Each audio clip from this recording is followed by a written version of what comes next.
So welcome along to A Story to Tell with me, Richard Beauvoisin. This is mainly taken from my Radio Bath show every Thursday morning from 10 until 12. If you do like it, don't forget to subscribe, share it to others and let everyone know all about Radio Bath.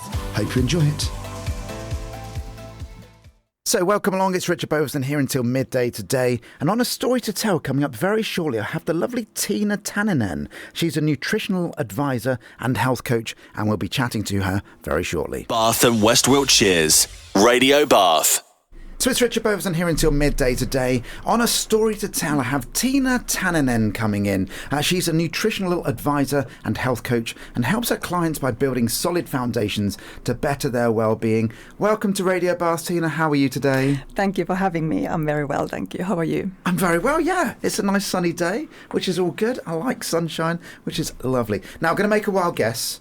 You're not originally from the UK, are you? I can tell these things. No, and I think my company name Finwell says it all. So no, I was born and raised in Finland. So tell me about Finland. I know nothing about Finland, but I'm sure I should know much more.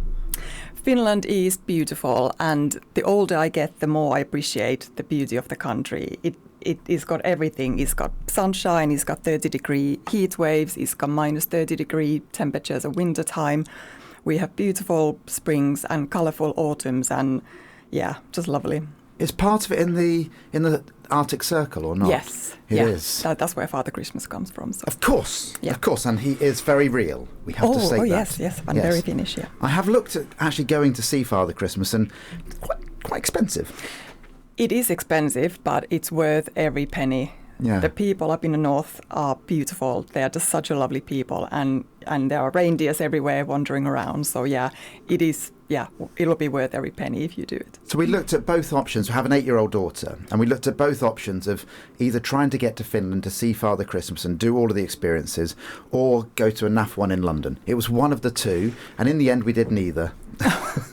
Hopefully one day your daughter gets to experience that as well. So. It's that really awkward thing, isn't it? Is that at some point she might kind of have some different ideas about Father Christmas, and we might already be too late. Now is the time. Now is the time. Yeah, we might have to look at it this year, I think. But there we go.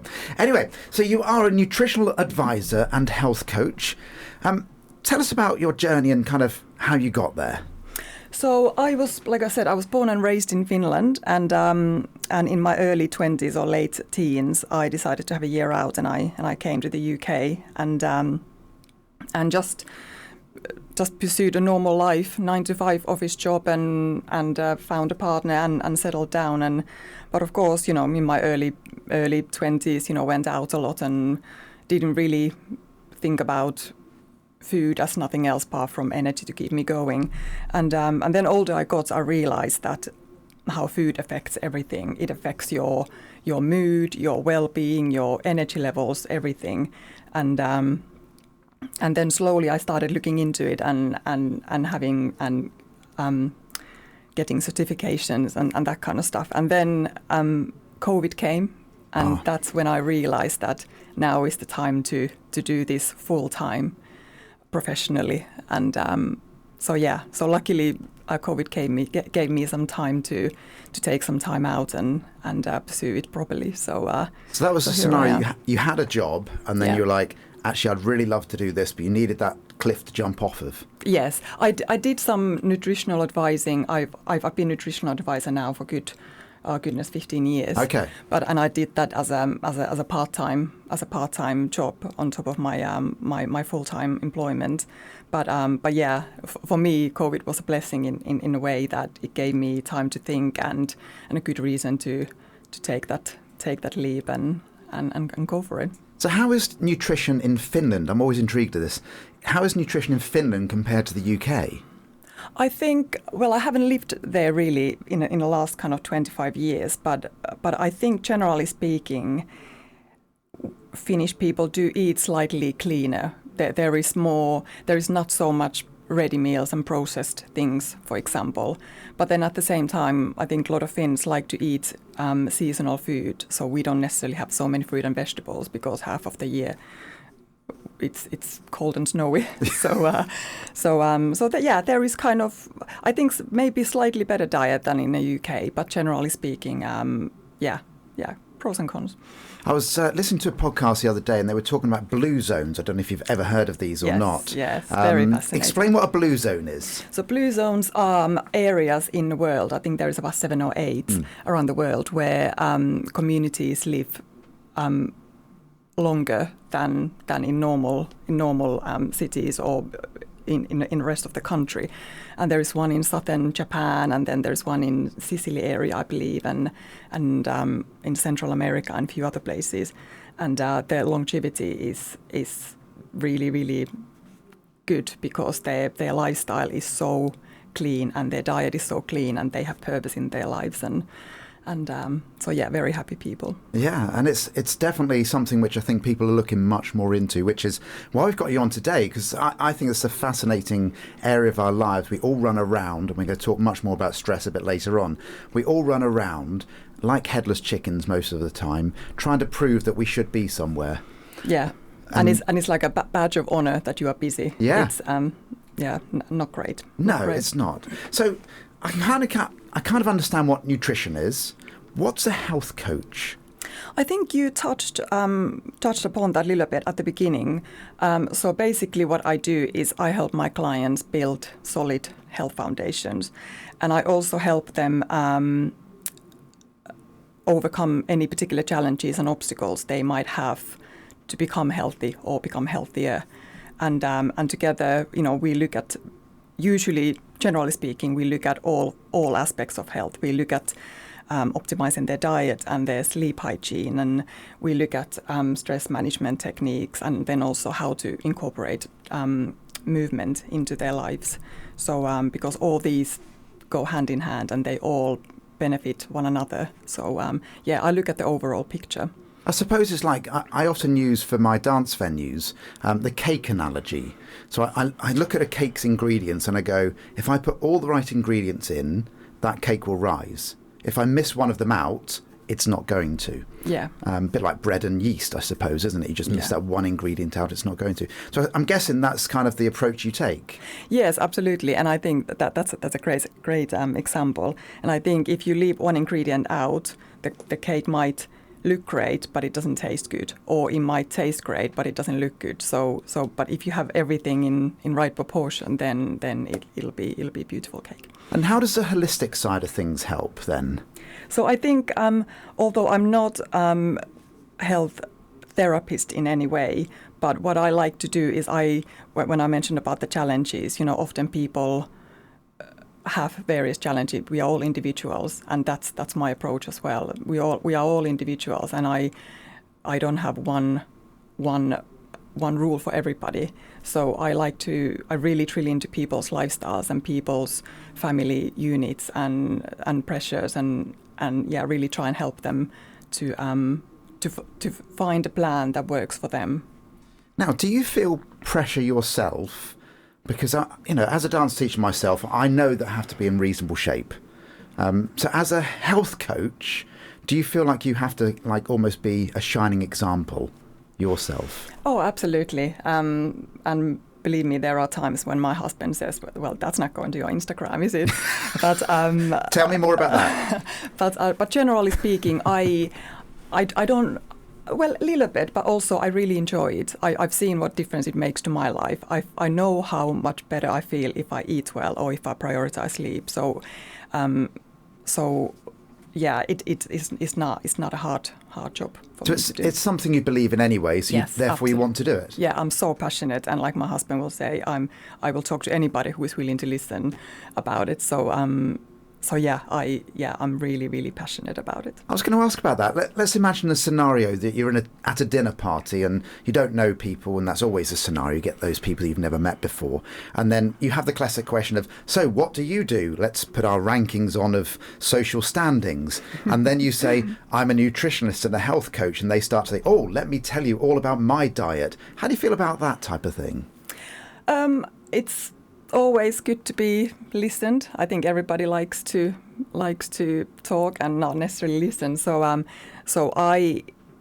my approach is in those kind of social situations is that I only give my advice if it's asked for. Okay. Because when you start lecturing people, if you like, then people very quickly turn off. Yes. So maybe test the water first, but generally speaking, I don't go full steam ahead unless I can see that someone is really passionate about it as well, or that they're asking me questions and they want to know more. So I kind of keep my safe distance. So it's a learning process. It's really difficult. If somebody asks me about dancing, I realise that 4 hours later I'm still talking about dancing, and they've just got this glazed look in their eyes, which I've just missed entirely. But it's just one of those things, isn't it? Now, we're going to talk a lot more about nutrition as we go on, but so I'm a vegetarian. I have been a vegetarian for over 30 years now. But how do you kind of feel about people that opt to miss out on certain parts of the diets? I'm all for all these kind of different types, whether you're pescatarian or vegan or vegetarian, as long as you make sure that you get all the nutrition from other sources. I don't think it's a good or bad thing, and whatever makes you happy. And we live stressful lives. Just whatever makes you happy, then that's good. So when was the last time? And this is, I think, one of the weirdest questions I think I've ever asked, okay, but I'm going to go for it anyway, okay? When was the last time you had a yellow meal? Now, when I talk about a yellow meal, for those that aren't aware, in my head, it's a meal which just has kind of carbs of pasta or chips with something on it that's cheese, for instance. So there's no greenery, there's no kind of nothing in a balanced way. When was, like a takeaway, there's kind of nothing balanced in those. When was the last time you had a yellow meal? A couple of weeks ago, I'm a bit of a football widow. So a couple of weeks ago, I went to a football match with my husband, and I was really, really hungry. And of course, this stadium was in the middle of industrial estate, in the middle of nowhere. So we have to find out first of all, which football match was this? This would apply to every match I go with him. But which match did he go to? This particular one was Walsall. Walsall, okay. So who's he a supporter of? He is a Liverpool supporter, Okay. but he just loves football. Okay, so he goes to football. Right, okay.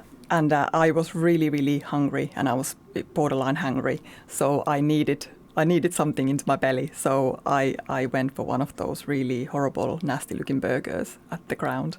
But didn't feel great, but at least I wasn't hungry anymore. So nothing worse than being hungry, is there? There really isn't. Last little bit on this section is, what's your thoughts on diets? So people have this scenario that they are just a little bit overweight. Okay, I don't have a full six-pack, and I've had it a few times in my life, but definitely not at the moment because of, well, I like wine quite a lot. That's generally the reason. So kind of how do you feel about people kind of yin-yanging on diets, or yo-yoing on diets, I should say? Well, it's not good for your metabolism, but generally speaking, the word diet it's got such a short-term meaning almost. So I don't even like using a word diet, because when you hear word diet, it's usually you think 2-week period or So I like to think of it as more like a lifestyle change. But no, I rather people make small sustainable changes rather than go on a short-term diet for a couple of weeks and then go back to whatever they did before. Because my understanding is that generally people that diet normally then go back up to the same level they were before, or if anything, slightly above it. Slightly above it, absolutely. And that's because the diet that they've chosen is not sustainable for long term. And that's most likely what will happen. Now, we're going to talk lots more. You're here all morning, which is, thank you very much for your time. Just if anybody is interested, how would they get hold of you? Do you have a website or anything like that? I do have a website. It's www.finwell.fi. And I'm also at Instagram and Facebook under Finwell by Tiina. Fabulous. We're going to be chatting to Tiina much more after the break. Made locally in Bath. This is Radio Bath. Made locally in Bath. This is Radio Bath. Back for our third section then with the lovely Tiina. And before we carry on, I'm going to ask a question which I've been asked myself. And this is relating to Coke Zero or full-fat Coke. Other Coke brands are available. Okay, Pepsi, whoever you wish to be. All right. So I personally think I don't want all the sugar. I'm going to go Coke Zero. In fact, in our fridge at home, I have Coke Zero. My wife has full-fat Coke. Which is better for me? I would say that it depends on your health goals, but I am going to say the full-fat Coke. Really? Why?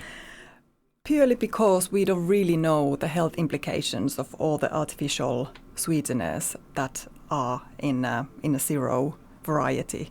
And so, yeah. Surely they'd have done all the Coca-Cola, they'd have done all the research to make sure that none of it's going to be that bad for us. Surely they'd have done that. Yeah, but equally there is no proof that there is any benefits either. Basically, they have just proven that this stuff doesn't kill us. Yeah. And they have done the bare minimum. And in fact, I saw recently there was a study. It's irrelevant what the study was about, but the study came out in favour of something. And then you looked at who funded all the studies. Yes. And magically, it was the companies that were going to benefit from it. What are the chances? Because they have the money to fund all these big studies. So, yeah, it's interesting. Funny that. It's amazing how it goes. Now, we're going to go on to stress management. Now, my understanding is that actually a little bit of stress, short-term stress, is okay for us. Yes. Long-term stress, not so much. So talk to me about stress management then. So stress management refers to little things that we can do each day to manage our stress levels. Okay. And like you mentioned, there are short-term and long-term stresses, and short-term stress is vital for our survival. You know, that makes us jump off the road if car is coming, or a little bit of nerves before radio show. You know, it's good because it keeps my adrenaline pumping and all the rest of it. But then when it comes a long-term stress, when it goes on for weeks and months and years, that's when it comes really quite dangerous for our health. And examples of this would be illness in the family, for example, or money worries, or workload, things that you feel like you can't do anything about, and they just keep going and going. So is it the control side of it more than anything else? Because if somebody's ill, you don't have any control over that. Yes. If I'm working too much, I actually have some control over that to some degree because I'm my own boss. And I can say, do you know what? Actually, I'd rather have less money and more time. And I have that control. But if you're employed, sometimes you might not have that option as well. Yes, absolutely, absolutely. So let's imagine I've got a massive competition coming up this weekend. And the reason I can imagine that is I have a massive competition coming up this weekend. And we have got still lots and lots of work to do on it. The trophies turned up, very thankfully, 2 days ago. Just took 3 months to come. That wasn't stressful at all. But I suppose going to the control part, that's not in my control. It's coming on a ship. So I felt quite stressed about that. But the work that I've got to do this week, I actually don't feel that stressed about because I know I can work really hard and do it. Yes, I'll have lots of work to do, but I don't feel too bad about it. So there's kind of different types of stresses there. Generally for most people, how can they cope with stress?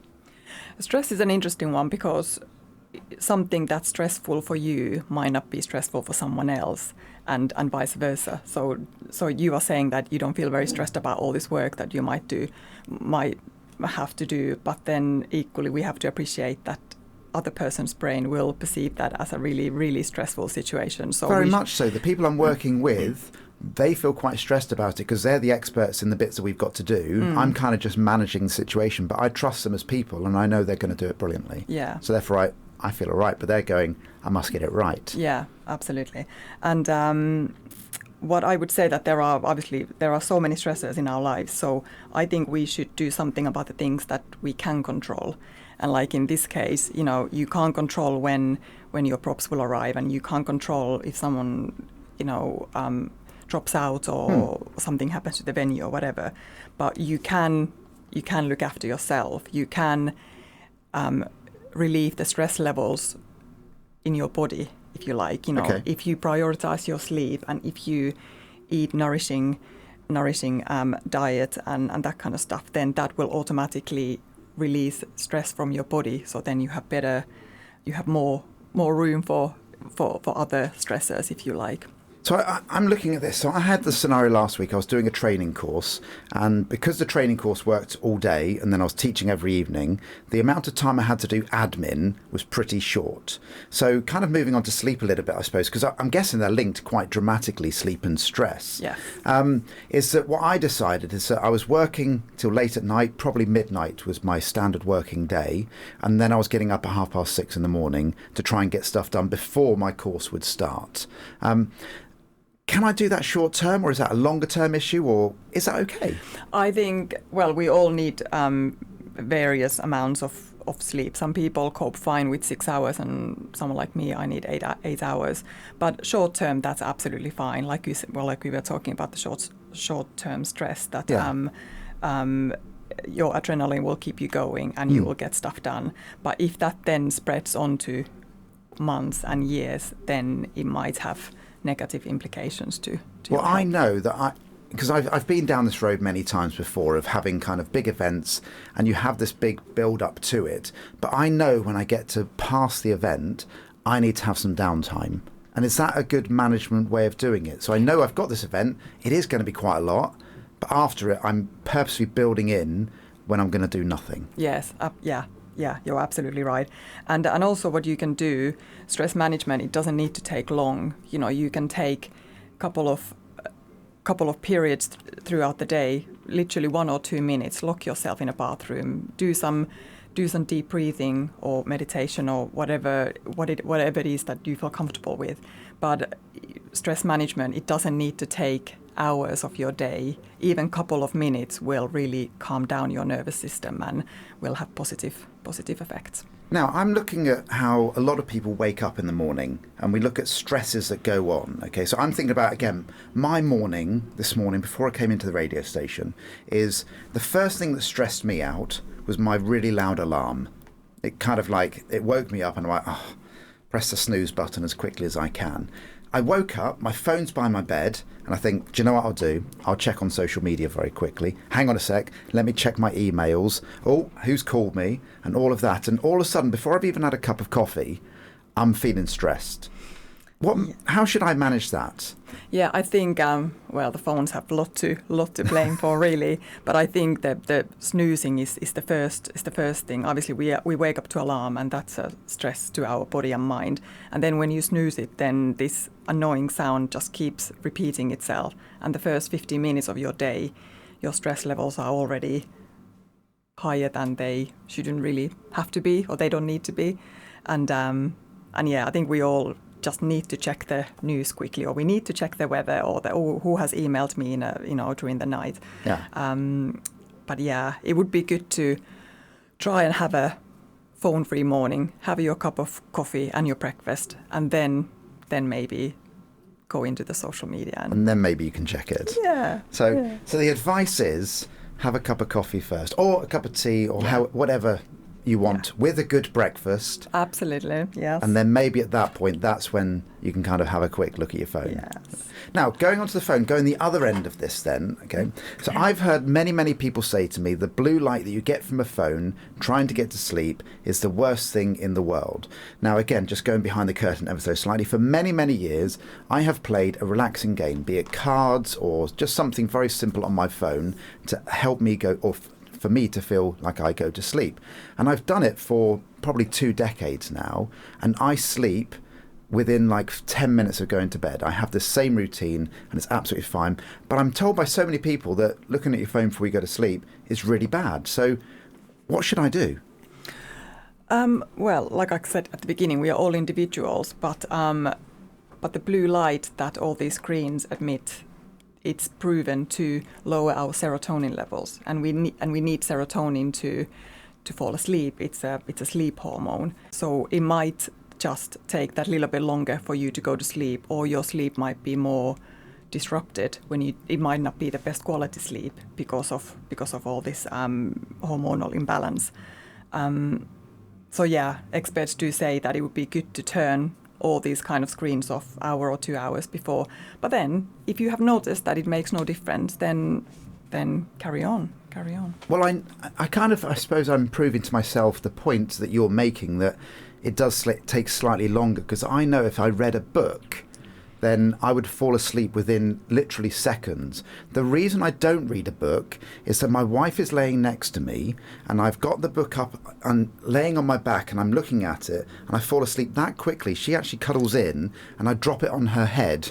So that's why I don't read a book in bed anymore, because apparently she's not very happy to have a really heavy book dropped on her head when she's fallen asleep. Fair enough. Which I kind of get that. Yeah, I kind of get that, yeah. I do. I may be releasing far too much of my details today, but let's just go with it anyway. I'm sure she doesn't mind. It's fine. It really is fine.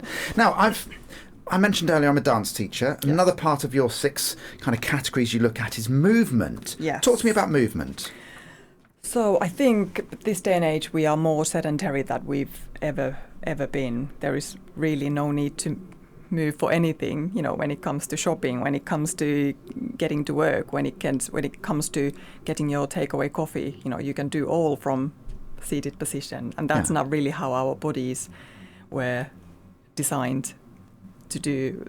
We are designed to move, and movement is so important for our overall health. It goes from healthy muscles and joints and bones and gut health to mental health as well. So yeah, definitely. I mean, certainly for people that dance, they all talk to me about they just go dancing and they just feel better. Or if you're going out running, I believe you run as well, don't you? Yes, I do. So talk to me about running. Why do you run? I actually don't like running very much, but I have not found many things that give me the buzz when you come from a run and you have a hot shower.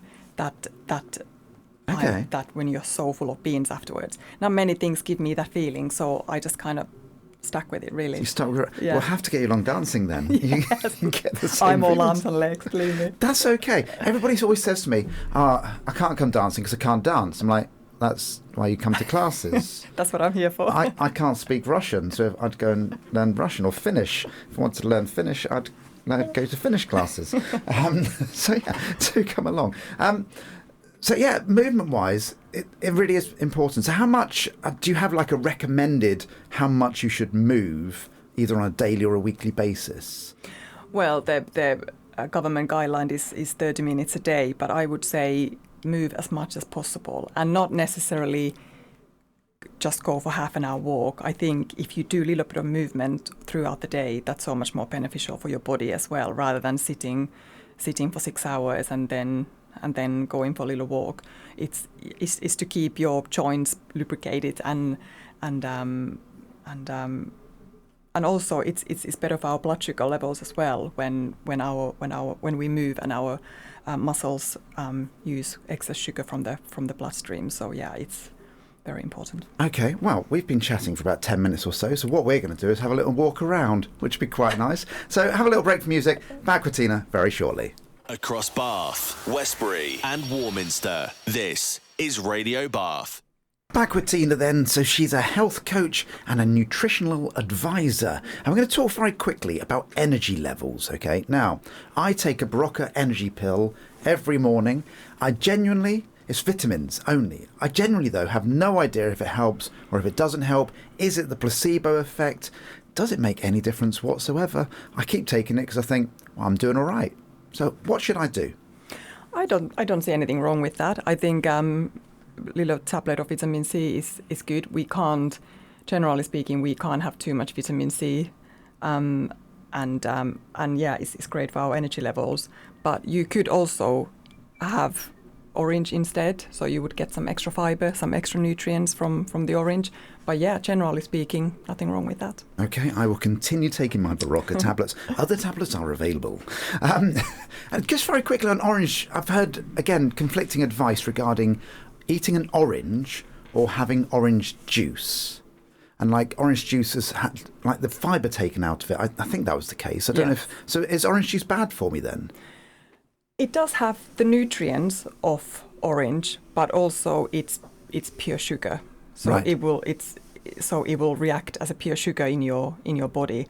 But if you have a whole orange, then you get the fiber, which is so important for our gut health and our metabolism generally. So it's always better to have a whole fruit rather than juiced version of it. Okay, and I'm going to go the halfway house here. Orange juice with juicy bits. So with some of the bits in there. Better than not. Better than smooth. Not. Okay, yes, I'll take that. That's all good. Now, I've heard loads and loads of buzzwords regarding nutrition and health and all of that. We're going to try and cover over a few of them now. Okay. And I want to hear what your opinion is. Genuinely, I was doing some training a couple of weeks ago. Somebody said, I've heard all about zinc. Zinc is the latest thing. Everything's zinc. And I went, I have no idea about zinc. No idea what it does to me, but I know someone that might do. Tiina, talk to me about zinc. So zinc is one of these minerals that is crucial for our health, but we only need a very, very small amount of it. And it supports various systems in the body, including our immune system and wound healing, and it's good for the brain as well. And we can get zinc from meats, nuts and seeds, and green vegetables, leafy green vegetables. And there is a bit of a deficiency thing going on. Many of us are deficient in zinc, but it's very important to talk to your GP or a dietitian before you start taking any supplements. So don't stop self-supplementing. Don't just think, I've seen zinc on the supermarket shelf, let's go zinc. Absolutely. Don't do it. So how would we know if we are deficient in zinc then? There are various. I think the best way would be to do a blood test. Okay. Go to a GP and do a blood test, because when you think about like mood disorders, that could be deficiency in so many different vitamins and minerals. So it's best to go to your GP and find out for sure. Okay, GPs are going to get lots of different appointments. Zinc me up. Yes. Right, now this is something we see in the supermarket all the time. Okay, we have our two options. Here is our normal way of buying something, and here is our organic way of buying something. The organic way, generally more expensive. What's the purpose of it being organic? How does it help? Well, organic food is better for the environment because they haven't used any pesticides, and also it's better for us because we are not ingesting any pesticides. But like you said, it's often extremely expensive, and especially in this economical climate, people are, skipping meals. So I think many people are lucky to buy vegetables at all. So yeah. So it would be better to buy organic, but if you can't, then it's not the end of the world. It would be better to buy organic, absolutely, but yeah, it's not the end of the world. Okay, I've heard this great phrase many times. A blueberry is a superfood. Mm-hmm. What's a superfood? Why is it a superfood? There are other superfoods, I'm sure. I love the phrase superfood. I don't know why, but I would like to keep this simple. Let's think salmon, eggs, spinach, mushrooms. These are all superfoods. Okay. Now, superfood, it doesn't have to cost the earth. It doesn't have to come from far away jungle and have a name that you can't pronounce just to be a superfood. Many are, but the items that I just listed are so nutritionally dense that they count as superfoods as well.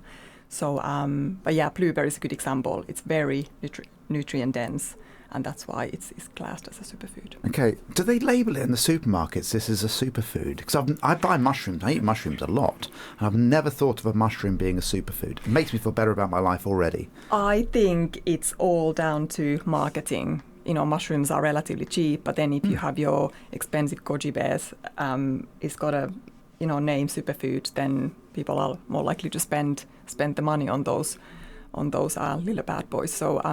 So yeah, it doesn't. Most likely, it won't say superfood, but yeah, we can keep things simple. A mushroom is a superfood. I've learned something today. What about detoxing and cleansing the body? We have lots of people doing dry January or just drinking water for a month or kind of detoxing the body. Kind of how does that help? I'm all for dry January, but when it comes to detox, when it comes to eating cabbage soup for 2 weeks or whatever, there is really no real evidence that it actually removes any toxins from your body. Chances are you will feel better afterwards because you are not putting any toxins in your body during the detox, if that makes sense. So our livers are incredible things. So if you keep your liver healthy with healthy lifestyle and nutritious food, your liver will do all the detoxing that needs doing. Right. So you don't need to live on cabbage soup for weeks on end. I don't like cabbage soup. Yeah. Or cider vinegar or whatever. There are so many different kinds, and they all sound terrible. So, yeah. Why is it they always do these detoxing and choose the worst thing you could ever choose to eat and say you have to do that for 2 weeks? It's like, blimey, really? Life's short. Oh, life's too short for that. Life is really too short. Now, we've mentioned this many, many times, processed foods, and I kind of suppose that goes in line with detox, in that if you're detoxing, you're cutting out your processed foods. And so the processed foods are bad for you because, remind us again why that is. Well, processed foods, there are kind of pros and cons to processed foods. So on one hand, processing is important because it, in some cases, make food safer, like we were talking about yogurt and milk and cheese and that kind of stuff. It makes some food safer by removing pesticides and bacteria. And also it increases shelf life, which obviously is good for our wallets, if you like. But then, however, these foods are often really high in salt, sugar, and fat, and also we don't really know the health implications of all the artificial preservatives that they've added in to give the item a shelf life. So, yeah, pros and cons. Okay. I know, by the way, post this, I'm going home and having an omelette with spinach. Oh, that's going to be my lunch today. Yes, I might put good. some Tabasco sauce just to spice it up a little bit. Whatever you need to do to spice it up, do it. Yeah, put some herbs in there and all that type of stuff. Anyway, no idea why I went West Country then. Really no idea at all. I've heard this phrase, again, if people are doing dieting or kind of trying to live a healthy life, then they've kind of gone for a cheat day or a cheat meal. Is that a bad thing? I think that if having a cheat meal or cheat date makes you have better choices the rest of the time, then I think you should do it. Okay. If I'm not saying that you should have 2 cheat meals a day and then have a slightly nourishing dinner or whatever, but I think it's all about balance, and we all have busy lives, and we don't always have time to prioritize our food, and we don't always have time to go shopping or whatever. So if it helps you make better choices, generally speaking, in the long run, then yeah, I'm all for it. Yeah. Now, I know regarding alcohol, for instance, lots of people would have the scenario they don't drink during the week and they'll just drink at the weekend. Is that kind of a good balancing way of doing it? I think it depends. I don't know exactly, but I think it depends how much you then have at the weekend. Because then if you're giving your liver a break during the week, but then if you have a bottle of wine Friday night, Saturday night, and Sunday night, that's a massive toxic load for your liver to handle, and it might take your liver quite a few days to get over that. So then it might not do any good, actually. Okay, now I've got a question which I've had in my entire life, and you've just reminded me of it, and I'm going to ask it to you now. If you don't know the answer, it's fine, okay? But I'm going to have the scenario. I've got a bar of chocolate, okay? I like chocolate. I'm going to have this bar of chocolate. Everybody else, Joey doesn't share food. I'm going to have my bar of chocolate, okay?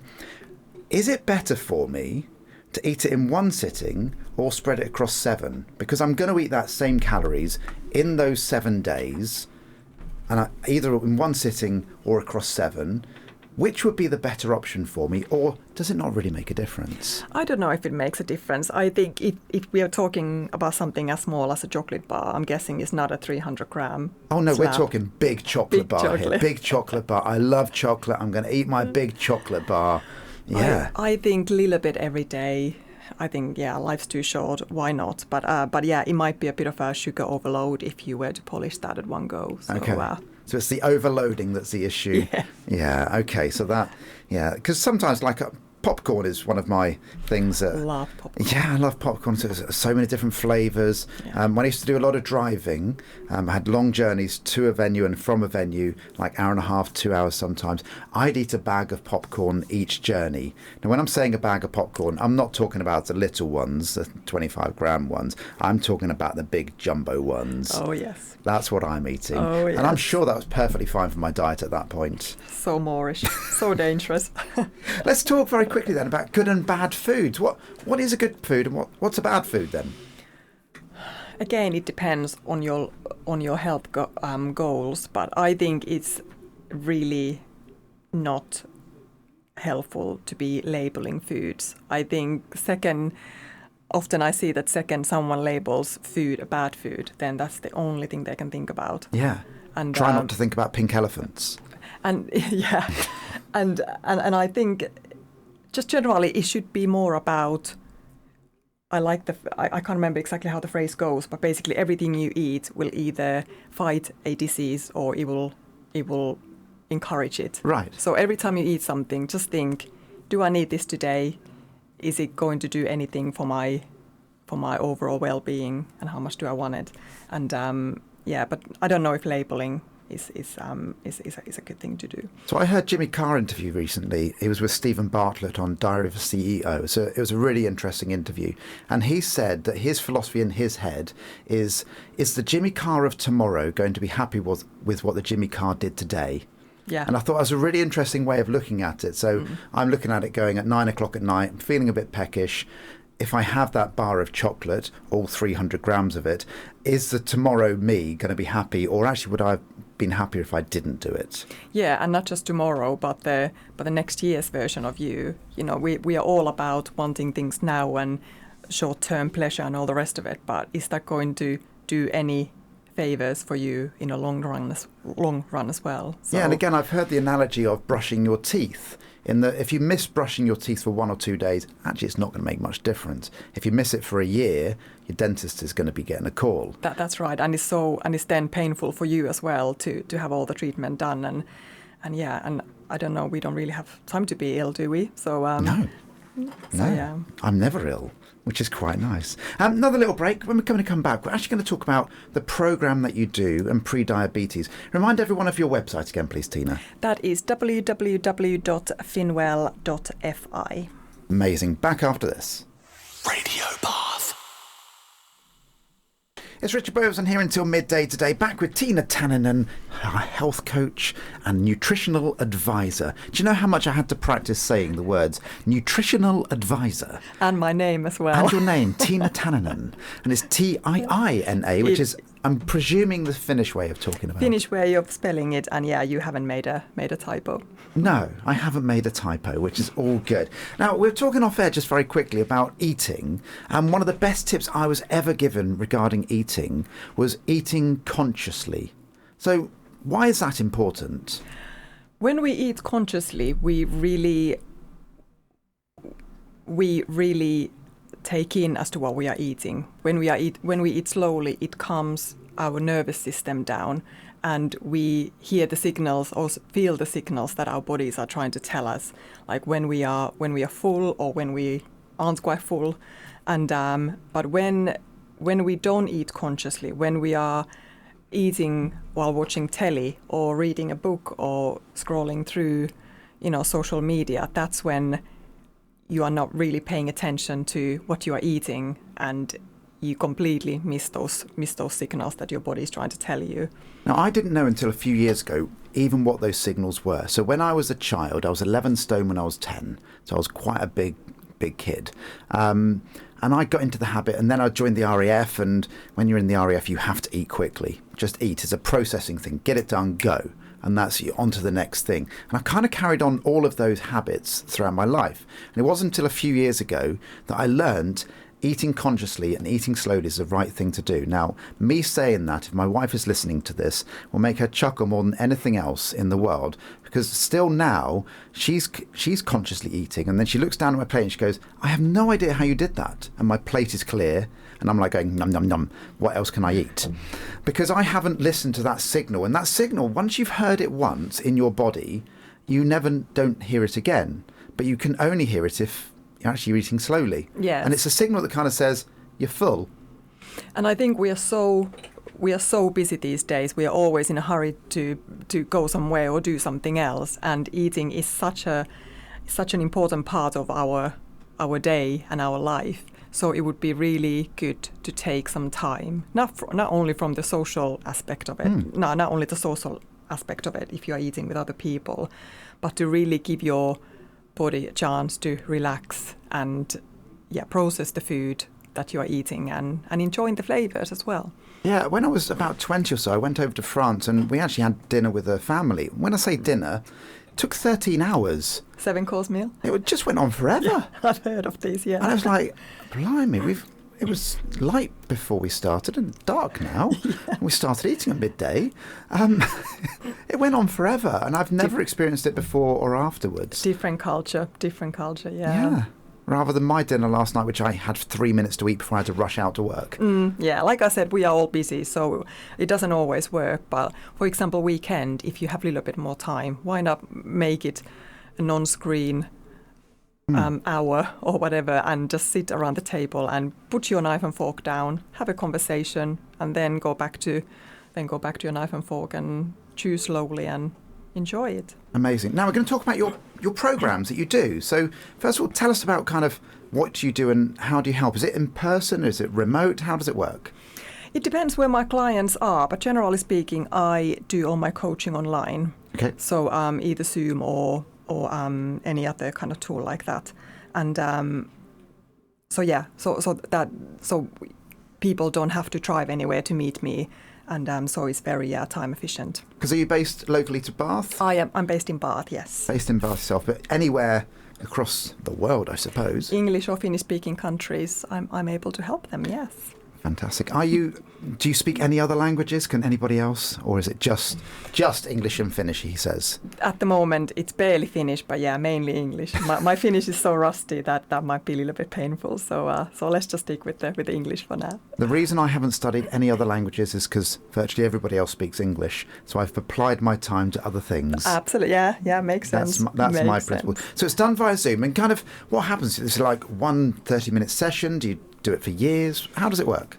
Well, it's all individual, so it all depends on what my client is struggling with. But this program that I've created called Defeat Prediabetes is it's a 6-step process. So first of all, we do a quick 10-15 minute phone call where we get to know each other a little bit more, and I get to know their health challenges a little bit more, and we make sure that we are right match, that they like me and I know I can help them. Yeah. So it kind of because it works both ways. And then it involves 6 different steps. So the first is recovery session, where we drill into the person's lifestyle more, their family unit, their stress levels, their work, their how they eat and how they move. And because the more data I have, the more easier it is for me to help them, and I'm more likely to help them. Because I'm guessing that there's often like a hidden little thing that they don't talk about. They've got all these things which they're happy to say, but there's this one little thing at the back of their brain which they think that's not important, but that, I'm guessing, can sometimes be the driver of their not great behaviour. And during this discovery session, we go through this questionnaire that I've created, and I've tried to cover, without being too nosy, but like I said, I need as much data as possible, and I've tried to cover everything, and oftentimes when people fill it in, those little things come up, and they don't necessarily even realize that might be it, whether it's their food diary or their movement diary, or when they talk about their stress levels, often something comes up, and when they write it down, they realize it's clear as day when it's written down, and then it's easier to overcome the challenge.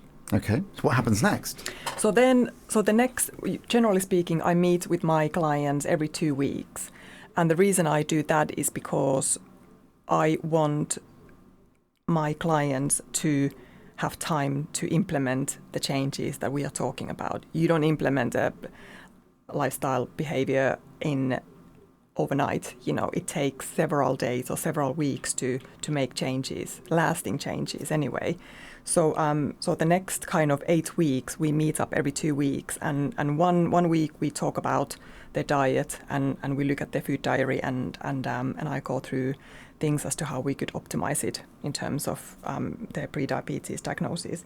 And then 1 week we look at their sleep hygiene, how, if they are struggling with sleep, how can they improve, what kind of techniques we can implement to improve their sleep. And then 1 week we look at movement, how they can introduce movement into their daily lives. And that doesn't mean they have to start hitting gym 5 times a week. Again, these are practical and sustainable tools to improve your life. I heard of a really good tip that I had the other day, and that was if you're going to the supermarket, park at the far end of the car park. Yeah. Simple things like that cost nothing, that make you walk a bit further. It's my pet hate when people curse that there's no car parking space, and they really mean that the first 4 are taken. Yeah. The rest of the car park is completely empty, and someone complains that there's nowhere to park, and I'm park at the end. Yeah. I'm that kind So you're of person. already doing that. Yeah. Love it. And then the last section of the program is we look at stress levels. We look at how the person can manage their stress levels and how they can affect their stressors, if they can affect some stressors in their lives. And and then the sixth and final step is where we look back at the program, and we look at where the client is and if they need any further support with any particular step, and if they are ready to go and start their new life towards being pre-diabetes free. So pre-diabetes free, that sounds like an amazing thing to be, because Great place to be. it is a great place to be. I'm guessing it's not free. No, it's not. Unfortunately. All the details, I'm guessing, are on your website. Yes. Remind us again what your website is. That is www.finwell.fi. Beautiful. And the FI, for people if you aren't aware, is from Finland, isn't Yeah, it? that's right. Yeah. Yes. So if people are going, oh, it's not .co.uk, It's still safe. It's not a dodgy website. it's all good. Fabulous. We're coming back with your quick fire round right after this. This is Radio Bath. It's quick fire time then with the lovely Tiina Tanninen. She's been here all morning, health coach and nutritional advisor. This is the bit you look petrified about, Tiina, if I'm honest. I don't know why. Now, I let every guest know what the first question is. Okay, so, Tiina, what is your favourite ice cream? Mint choc chip. Mint choc chip. Any particular manufacturer, place you get it from, or any mint choc chip will do? There is a great one in Dorset near Weymouth that do a great ice cream, and it's not even mint colour. That's how natural it is. Okay. It's beautiful, but that's my favourite. Mint choc chip. Fabulous. I think I know the answer to this next one, but you never know. Are you tidy or messy? Tidy. See, I knew that. Yeah. Is that what your husband would say? Yes. Yes. Borderline annoying. So is he messy then? Not too bad. Not Okay. too bad. I've taught him well. So. I was just about to say, was he messy before? Yeah, maybe a little bit. Yeah, but Maybe a little you've bit. trained him well. I've trained him well. Fantastic. Love or hate roller coasters? Hate, because I get motion sickness very easily, and Okay. I feel ill just looking at them. So I'm going to have to say hate. You have to say hate. Yeah. Now, I also get motion sickness very easy. I take a travel sickness pill before I go to a theme park. They make me even more ill. Do they? Yeah, those Okay. pills. Yeah, not Okay. good. I have teenage children, so I have to go on the You roller have to coasters. go. But I'll be honest, I love them. So, yeah, I really do. Important question now. Do you hang your toilet roll over the front or behind the back? Front. Front. Always. Why over the front? So It's I don't correct know- answer, by the way. Absolutely. I don't know. It just looks clean and tidy, and it's a little bit closer. So I do go around public toilets. When I visit them, I do turn them around as well. Now, my wife knows that this is the correct answer.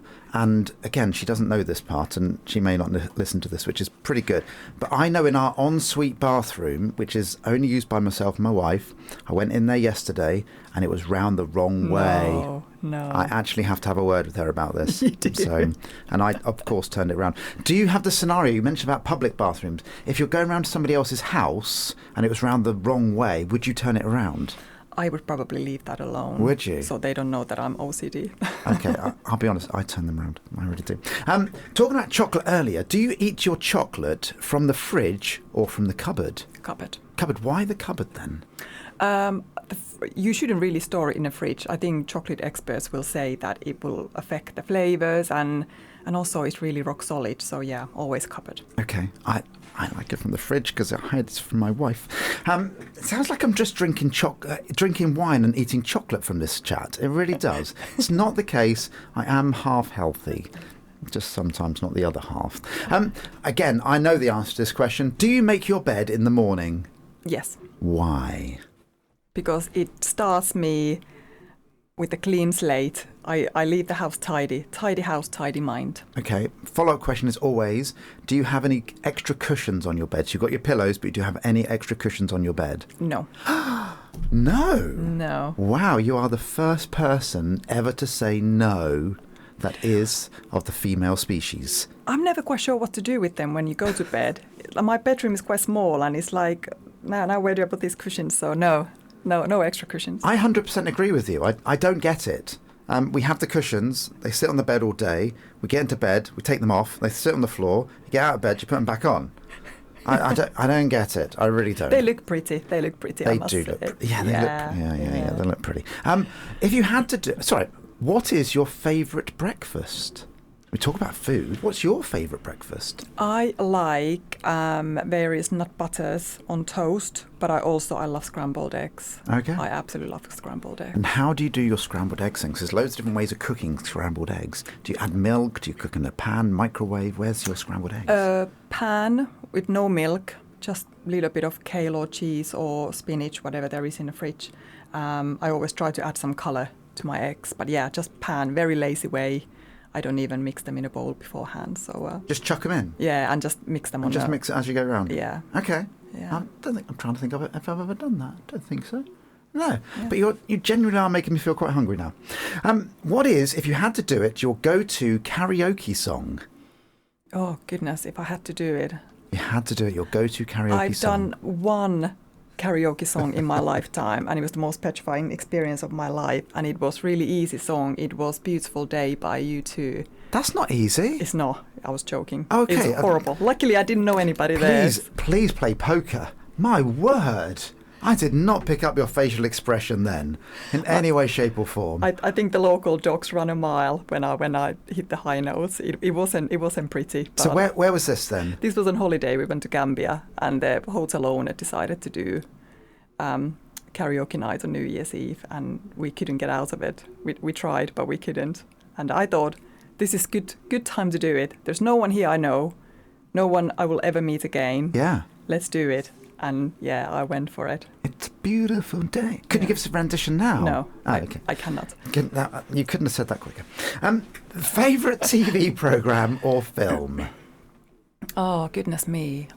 I don't really have... I like documentaries based on true events. Okay. I don't have one specific one that I go back to time and time again. But I like watching programs about true events or real people. Okay. So, like what? Like the series about Chernobyl, for example, that came out a few years ago, or I was watching a program called Jinxed about U.S. mass murderer who got away with all the murders. So yeah, I kind of like to learn. If I spend time watching telly, and I do, of course, I like to learn something about the event or the person. So yeah, I like watching documentaries. Okay. I'm going a little bit deeper now to finish with two questions to go for you, okay? If you came back in your next life as an animal, which one would you be and why?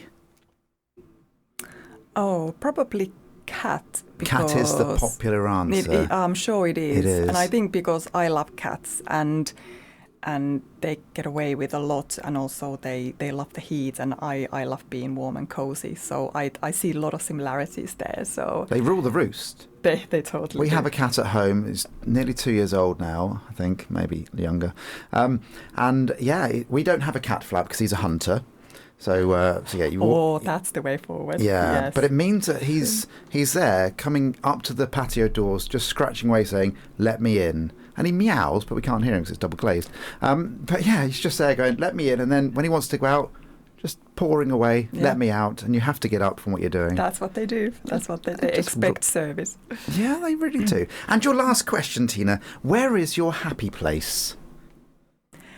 On my sofa, next to my husband and my cat in my lap. Oh. That would be my happy place. Watching a documentary. About serial killer. About a serial killer. Or Chernobyl. Both very happy things very to talk happy about. thoughts.